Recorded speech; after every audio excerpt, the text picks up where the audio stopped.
你今朝又咁遲，係咪又等唔到巴士，定話要睇牙醫？點解你頭髮好似亂咗啲，塊面就紅卜卜咧？係咪搽咗胭脂？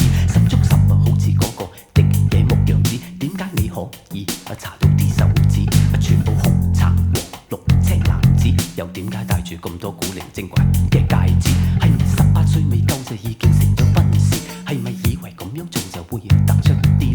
你咪成日掛住揾我萬事，最怕就識咗出邊嗰啲壞嘅男孩子。你講句 love you baby， 你就會有 BB， 到你做錯咗事，你就會很遲。女孩子要堅持學下禮義廉恥，乖乖地勤力啲，咁至得人中意。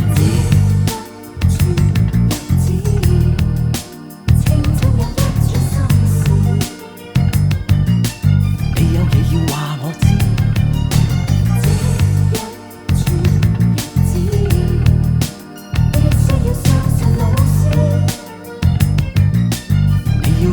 嘅意思，你淨係識得到我係小孩子，其實我並唔係你諗得咁無知。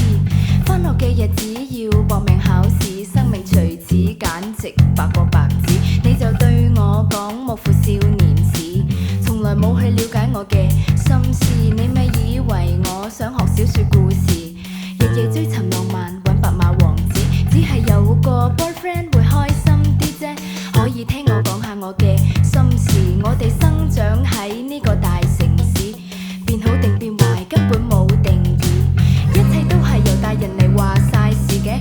其實你哋都會奸險同自私，書本話努力就有好日子喎，世界係咪咁理想？我都好懷疑。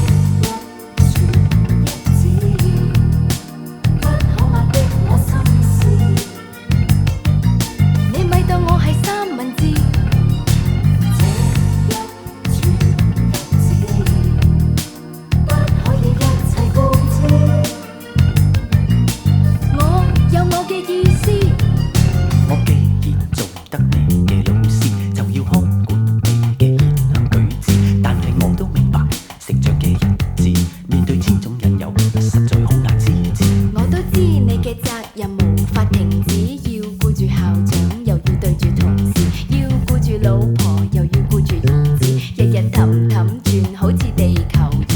我細個嗰陣時都好百厭無知，但係日子一過，好快就成為歷史。